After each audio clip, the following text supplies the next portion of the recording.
ये वीडियो हमारी प्रीवियस वाली वीडियो का पार्ट सेकंड है, तो अगर आपने वो पार्ट नहीं देखा है तो आई विल रिकमेंड पहले उसको देखो फिर इस वीडियो पर आओ।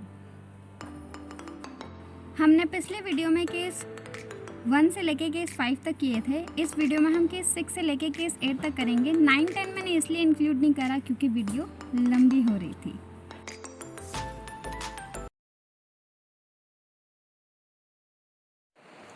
देखो, इस केस में बैड डेट्स का जो अमाउंट है वो हमारे प्रोविजन से ज़्यादा है।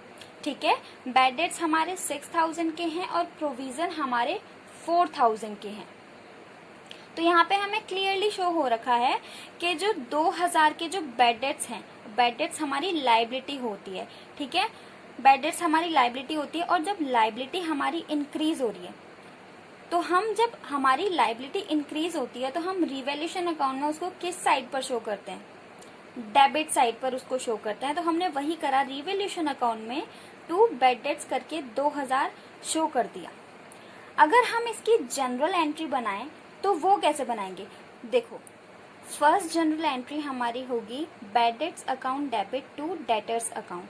ठीक है, क्योंकि हमारे डेटर्स जो हो गए वो हमारे बैड डेट्स हो गए, तो इसलिए हमने 6000 से ये वाली एंट्री बना दी, bad debts account debit to debtors account. ठीक है, अब हम सेकेंड एंट्री क्या बनाएंगे? हमारी बैड डेट्स को प्रोविजन से राइट ऑफ करने के लिए। ठीक है, तो हमारे पास प्रोविजन का अमाउंट कितना गिवन है? 4000। ठीक है, और बैड डेट्स हमारे कितने थे? 6000 के, तो हमने 6000 यहाँ पर लिख दिया। लेकिन यहाँ पर तो डेबिट साइड और क्रेडिट साइड तो मैच हो ही नहीं रही। यहाँ क्रेडिट साइड पर 6000 है और यहाँ पर डेबिट साइड पर 4000 है, तो अब इसको मैच कैसे करेंगे? तो हमें यहाँ पर 2000 करने पड़ेंगे, तभी तो मैच होगी ना। अब उस 2000 को हम किस अकाउंट में डालेंगे? उसको हम रिवैल्यूएशन अकाउंट में डालेंगे। हाँ, उसको हम रिवैल्यूएशन अकाउंट में आएंगे। तो हमने रिवैल्यूएशन अकाउंट को डेबिट कर दिया 2000 से।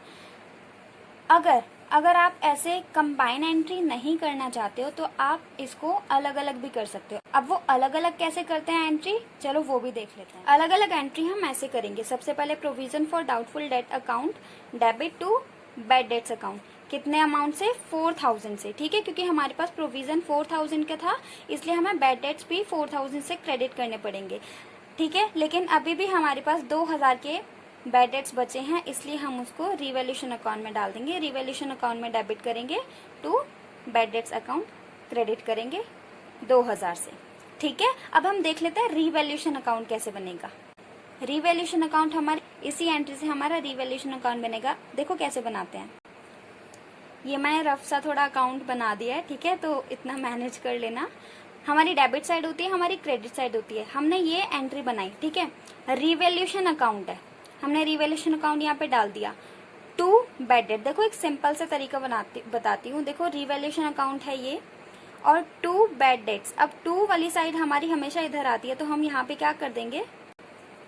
टू बैड डेट्स अकाउंट 2000 से। ठीक है, देखो इतना सिंपल था।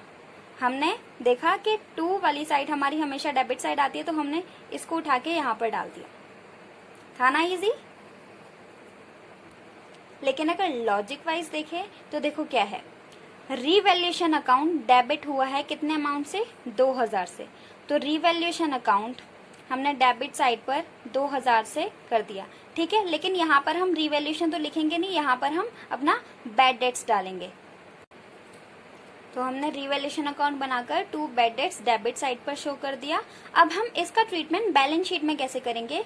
बैलेंस शीट में हमने डेटर्स 80,000 के लिखे, माइनस करके दिखा दिए बैड डेट्स, वो कितने के थे? 6000 के। तो हमारे पास 74,000 आता है।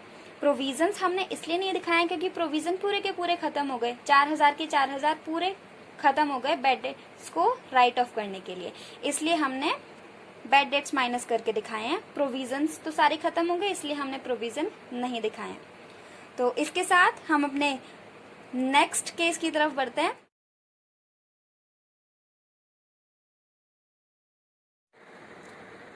केस 7 है हमारे पास। A debtor who's due of 14,000 rupees were written off as bad debts last year एक डेटर था हमारे पास जिसके पास 14,000 रुपीज़ थे हमारे, लेकिन वो पिछले साल बैड डेट्स हो गए, ठीक है, बैड डेट्स हो गए थे वो पिछले साल, comma paid ₹10,000 in full settlement, full settlement में 10,000 पे कर दिए। देखो 14,000 थे उसके पास, लेकिन वो लास्ट ईयर उसने बोल दिया कि नहीं भाई मैं नहीं दे रहा, वो अब हमारे बैड डेट्स हो गए, लेकिन अब वो इस साल 10,000 दे रहा है, तो हमारे पास कैश आ रहा है ना, तो हम अपनी फर्स्ट एंट्री क्या करेंगे, कैश आ रहा है तो इसलिए हमने cash account debit to bad debts recovered account 10,000 से, क्योंकि सबसे पहले हमारे पास पैसे आए, ठीक है, हमारे पास पैसे आए इसलिए हमने उसको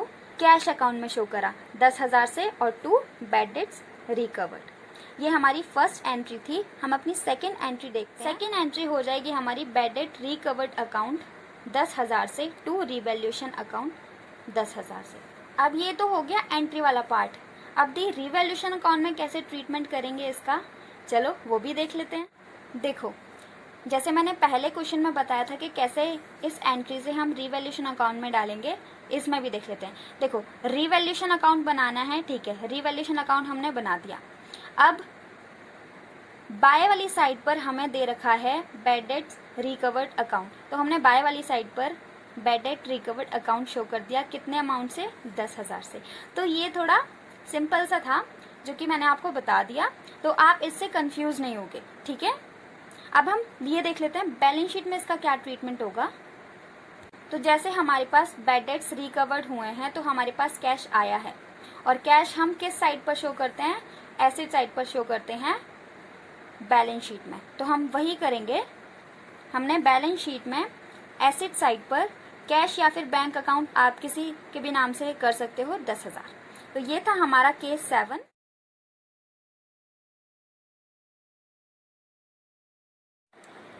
ये हमारा केस 8 है।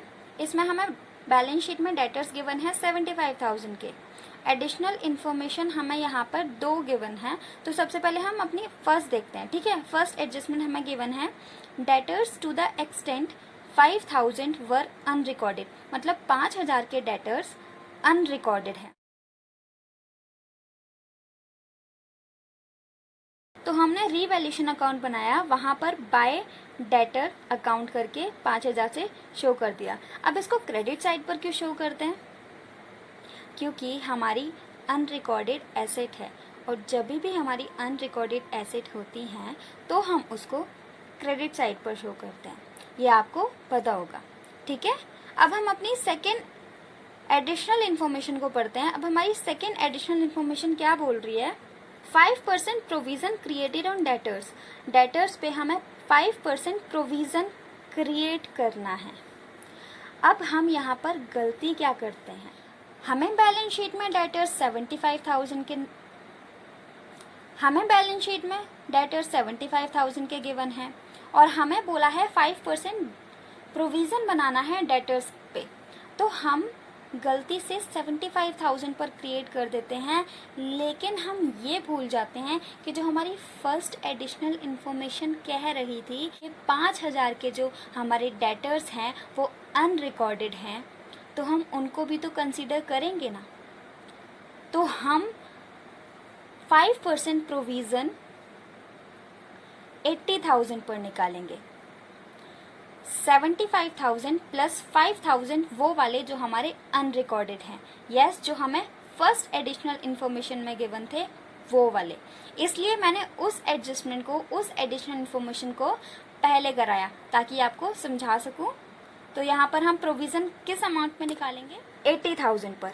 75,000 डेटर्स प्लस 5,000 वो वाले डेटर्स जो कि अनरिकॉर्डेड हैं, मल्टीप्लाई 5 डिवाइडेड बाय 100, तो हमारे पास प्रोविजन आ जाता है 4,000 का। तो ये पॉइंट था जो कि हम यहाँ पर मिस्टेक कर देते हैं। हम गलती से 5% प्रोविजन निकालते हैं 75,000 पर, जो कि गलत है, और उसकी वजह से हमारा क्वेश्चन गलत हो जाता है।